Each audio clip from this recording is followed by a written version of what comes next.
నమస్కారం సార్. శ్రీమాత్రే నమః. సార్ ఎప్పుడు మీరు అదే డ్రెస్లో ఉంటారు. ఈరోజు నేను ఒక స్పెషల్ డ్రెస్లో కూర్చోవడం జరిగింది. అంటే మీరు కోచ్ కూడా అనుకుంటా కదా, అంటే పిల్లలకి అది నేర్పిస్తుంటారు. రెండు చేస్తుంటారు యాక్చువల్గా. యా, ఇటు జర్నలిజం చేస్తుంటాం, దాంతోపాటు మార్నింగ్ పిల్లలకి నేను ఫిట్నెస్ మేబీ అదే డ్రెస్లో వచ్చేసినట్టున్నారు. అదే డ్రెస్ వాంటెళ్ళి రావడం జరిగింది. దేనికండి సార్ ఎందుకంటే గత 2 days కింద భారతదేశం గర్వించదగ్గ విషయం ఏంటంటే ప్రపంచ కప్ విన్ అయింది. T20 ఫార్మాట్ T20 విన్ అయిందా? ప్రపంచ కప్ విన్ అయింది. బాగుంది, చాలా మంచిది కూడా. మన దేశానికి పేరు వస్తుంది, అన్ని విధాలుగా బాగుంటుంది, మంచిది రావాలి. స్పోర్ట్స్ కానీ దేంట్లో విన్ అవ్వాలి. కాకపోతే నాకు ఎప్పుడూ మనసులో మెదులుతుంటుంది,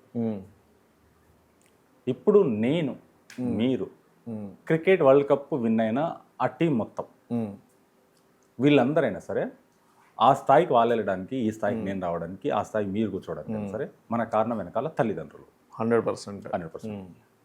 కానీ ఈరోజు వరల్డ్ కప్లో అంతమంది ప్లేయర్స్ ఉన్నారు, 18 మంది 22 మంది ప్లేయర్స్ ఉన్నారు అక్కడ. ఈ ఫార్మ్ మొత్తం ఈ సీజన్ ఆడినవాళ్ళు, వరల్డ్ కప్ ఆడినవాళ్ళు. అక్కడ ఇంత పైకి తీసుకొచ్చిన నీ తల్లిదండ్రికి కనిపించట్లేదు. అంటే ఆ ప్లేయర్ ఎవరైతే సక్సెస్ అయ్యాడో వాళ్ళ తల్లిదండ్రులు ఎక్కడ చూపించట్లేదు. ఆ ప్లేయర్ కానీ ప్రీవియస్ ఉన్న ప్లేయర్ కానీ ప్రీవియస్ ఉన్న ప్లేయర్స్ ఎవరైతే ఉన్నారో అందరూ ఎగ్జాక్ట్లీ చిన్న పంచులు కష్టపడ్డ తల్లిదండ్రి లేదు. బ్యాక్ బోన్ గా ఉన్న నువ్వు అంత పైకి రావడానికి నీ కోచ్ కారణం, తను లేడు. నీ దగ్గర డబ్బు పరపతి ఏ జీరోలో ఉన్నప్పుడు నీ వెనకాల నీ తల్లిదండ్రి, నీ కోచ్ ఉన్నాడు. కానీ నీ దగ్గర పరపతి వచ్చింది, గేమ్ వచ్చింది, నీ దగ్గర టాలెంట్ ఉన్నా నేను చేంజ్ చేయడానికి కోచ్ కావాలి, నీ వెనకాల సపోర్ట్ చేయడానికి తల్లిదండ్రులు కావాలి, ఇవన్నీ కావాలి. వీళ్ళు ముగ్గురు లేరు. నీ దగ్గర పేరు వచ్చింది, పలుకుబడి వచ్చింది, డబ్బు వచ్చింది, అన్నీ వచ్చినాయి. అన్నీ వచ్చిన తర్వాత పెళ్లి చేసుకున్నావు, పిల్లలు పుట్టారు, అంత బాగున్నది. కానీ బాధ్యత పెళ్లి చేసుకోవాలి, పిల్లలు కనాలి, ఈ బాధ్యత ఓకే. కానీ ఇంత పేరు, ఇంత పరపతి ఇవన్నీ వచ్చిన తర్వాత నిన్ను ఇంత పైనకి తీసుకురావడానికి కారణం నీ తల్లిదండ్రి, నీ కోచ్. కానీ వీళ్ళు అసలు కనిపించరు, మరుగైపోతారు. అన్నీ మొత్తం వచ్చిన తర్వాత నీకు వచ్చిన భార్య, నీ బిడ్డ, అది నీ బాధ్యత, అది కంపల్సరీ చూడాల్సిందే. కానీ వీళ్ళిద్దరే ముందు, నీ భార్య నీ పిల్లలే ముందు ఉంటారు. నిన్ను కనిపించిన తల్లిదండ్రి కనిపించరు, వాళ్ళ గురించి మాట్లాడవు. నేను పైకి తీసుకొచ్చిన కోచ్ ఉంటాడు, 100కి ఒకసారి కోచ్ గురించి మాట్లాడతావు.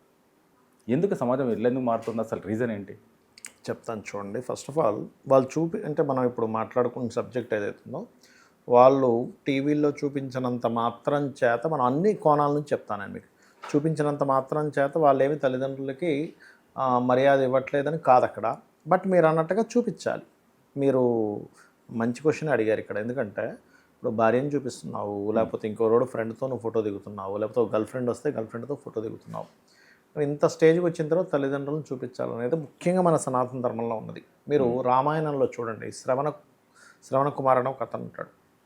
తల్లిదండ్రులు ఇద్దరికీ కళ్ళు కనపడవు. ఆయన ఒక కావళ్ళలా కట్టుకొని తల్లిదండ్రిని పట్టుకొని వెళ్తూ ఉంటాడు. అతనికి ఎందుకు అంత పేరు వచ్చింది అంటే అతను తల్లిదండ్రులు చేసిన సేవ. మీరు చూడండి, మన రాజకీయాల్లో కూడా మొన్న పవన్ కళ్యాణ్ గారు గెలవంగానే ఎవరెవరికి దండం పెట్టుకున్నాను చూపించారండి వీడియోస్. వాళ్ళ అమ్మ, వాళ్ళ అన్న వదిన. అప్పుడు మనకేమని అర్థమైంది, అతని యొక్క వాల్యూస్ పెరుగుతాయి ఎప్పుడైనా తల్లిదండ్రులను మీరు చూపించి, ఇప్పుడు ఏదైతే అడిగారో తల్లిదండ్రులను చూపించినప్పుడు ఉండే వాల్యూస్ పెరుగుతాయి. మీరు మోడీ గారిని కూడా చూడండి, అతను వాళ్ళ మదర్కి నమస్కరించుకోవడం చూపించేవారు, గమనించండి. నామినేషన్ వేసే ముందు వాళ్ళ మదర్ దగ్గరికి వెళ్ళి ఆశీర్వాదం తీసుకొని వెళ్ళి నామినేషన్ వేసేవాడు. మొన్న కూడా బాధపడ్డాడు తను, నా తల్లి చాలా బాధపడ్డాడు. అంత పిఎం మదర్ అయినప్పటికీ కూడా చనిపోతే చాలా సింపుల్గా చేశారు, అంగులు ఆర్భాటాలు లేకుండా కూడా. అంటే మోడీ గారిని తీసుకున్నా, పవన్ కళ్యాణ్ గారిని తీసుకున్నా, మన పురాణాల్లో ఉన్నటువంటి ఆ శ్రవణ కుమారుణ్ణి తీసుకున్నా, రాముణ్ణి తీసుకున్నా, రాముడు సీతాదేవి, అదే మన రాముడు లక్ష్మణుడు వాళ్ళ గురువు అయినటువంటి వాళ్ళ ముగ్గురు వెళ్ళినప్పుడు ఒకసారి బాణం చూపించండి ఎలా ఉందో, శివధనుస్సుని చూపించమంటే చూపిస్తే దాన్ని శివధనుస్సుని విరవడం జరుగుతుంది ఎత్తి. అప్పుడు ఇమ్మీడియట్లీ సీతాదేవి యొక్క తండ్రి ఎవరైతే ఉన్నారో అతను, నీకు ఇచ్చి మా పిల్లల నుంచి పెళ్లి చేస్తామంటే మంచిదే, కాకపోతే తండ్రి ఒప్పుకుంటే చేసుకుంటా అంటాడు. నా పరాక్రమంతో చేశాను కదా అని చెప్పని అన్నాడు. తల్లిదండ్రులు రావాలి, వాళ్ళతో మీరు మాట్లాడుకోండి. అంతే. అంటే మన పురాణాలన్నీ, ఇతిహాసాలు కావచ్చు, మన వేదం కావచ్చు, ఏం చెప్తుంది, మాతృదేవో భవ పితృదేవో భవ అని చెప్తుంది. ఫస్ట్ వాళ్ళు దేవతలు, దాని తర్వాతే జీవిత భాగస్వామికి కూడా సగభాగం, నీలో సగభాగం అని చెప్పింది. అది అక్కడేం తక్కువ చేయలే. నీలో సగభాగం జీవిత భాగస్వామి, స్త్రీ అయినా పురుషుడైనా. ఇక్కడ దేవతలు అయితే ఇక్కడ నీకు సగభాగం అని చెప్పింది. కాబట్టి ఇదేం తప్పేం కాదు. ఒక భార్యతో ఫోటో దిగాడు, సక్సెస్ అయ్యాక, నో డౌట్. అయితే మీరు అన్నట్టుగా ఎవరైతే తల్లిదండ్రులని కూడా పైకి చూపిస్తారో, ఇగో వీళ్ళ వల్లే నేను ఇంత వాడిని అయ్యానని, వాడికి ఇంకా మరింత ఎక్కువ ఇది గౌరవం పెరుగుతుంది. శ్రవణ కుమారుడికి అయినట్టు, మన పవన్ కళ్యాణ్కి అయినట్టు, మన మోడీ గారిని మనం గౌరవించినట్టుగా గౌరవం అనేటువంటిది పెరుగుతుంది. ఇది నిజంగా అందరూ నేర్చుకోవాల్సిన అంశం. ఎందుకంటే మనలో ఉన్నటువంటి రక్త మాంసాలు ఏవైతే ఉన్నాయో, ఈ రక్తం, ఈ మాంసం, ఈ బాడీ ఇంత ఎదగడానికి గల కారణం ఇవన్నీ ఎవరు? తల్లిదండ్రులే, ఇంకొకరెవరు కాదు. ఎవడు మనకేం పెట్టడు. మాట్లాడతారు చక్కగా, బయటికి వెళ్ళారు బాబు నాకు డబ్బులు కావాలంటే అని చెప్పి వెళ్ళిపోతాడు, ఎవడు పెట్టడు. కానీ వీళ్ళు బ్రతికినంత కాలము కూడా వీళ్ళు తల్లిదండ్రులు చూడండి, వీళ్ళకున్న సర్వస్వం పిల్లలకి ఇచ్చేస్తారు. ఎవడో మాతృదోషము పితృదోషం ఉంటాయంటే మూన్ పాడవుతాడు, కొంతమందికి 4th house పాడవుతుంది, అప్పుడు తల్లితో శత్రుత్వం ఏర్పడుతుంది. లేదా పితృదోషం అంటారు, అంటే సింహరాశి పాడై 9th house పాడైతే తండ్రితో శత్రుత్వం ఏర్పడుతుంది. అదేదో కోటిలో ఒక జాతకానికి ఉంటుంది. అట్లా పితృదోష మాతృదోషాలు అంటారు వాటిని. అవి వదిలిపెడితే నిజంగా ఈ తల్లిదండ్రులకి ఈ అబ్బాయి పుడుతున్నాడన్న, అమ్మాయి కావచ్చు అబ్బాయి కావచ్చు పుడుతున్నాడన్న, అదొక యోగం. అవును. ఎందుకంటే వాళ్ళకి వీళ్ళకి సమ్ కర్మ లింక్ ఉంది. లింక్ ఉన్నందుకే వీళ్ళ దగ్గర పుట్టాడు, వీళ్ళకి చేసే యోగం ఉంది కాబట్టి వీళ్ళు చిన్నప్పటి నుంచి వాళ్ళు చేస్తారు. మనకి ఇంకొకటి చెప్తా, ఇప్పుడు సందర్భం వచ్చింది కాబట్టి. మీకు గణపతికి మరియు సుబ్రహ్మణ్యేశ్వర స్వామికి ఒక పోటీ పెడతారు. అవును. వీళ్ళిద్దరిలో ఎవరిని అధ్యక్షులుగా చేయాలన్నప్పుడు, ఎవరైతే సకల తీర్థాలు భూమండలాన్ని మొత్తం తిరిగి వస్తారో వాళ్ళకి అనగానే కుమారస్వామి రంజని వెళ్ళిపోతాడు. అవును. గణపతి ఏం చేస్తాడంటే వాళ్ళ చుట్టూ తిరుగుతాడు. 3 చుట్టూ తిరిగేస్తాడు. వాళ్ళ చుట్టూ 3 చుట్లు తిరుగుతాయి. ఈ కుమారస్వామికి ఆయన ముందెళ్ళి తీర్థం దగ్గర స్నానం చేసుకుని ఎదురొస్తున్నట్టే కనిపిస్తుంటుంది. కానీ ఏం చేసేది ఏంటి, వీళ్ళ చుట్టూ తిరిగాడు. కాబట్టి ఏంటంటే మీరు చాలా మంచి ప్రశ్న వేశారు. ప్రశ్న చాలా బాగుంది.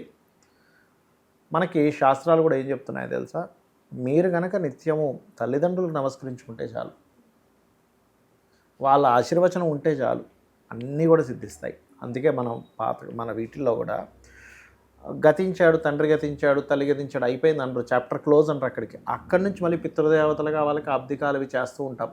తండ్రికని, తాతకని, ముత్తాతకని చేస్తూ ఉంటాం. ఎందుకు చేస్తుంటాము? వాళ్ళు మన యాన్సిస్టర్స్.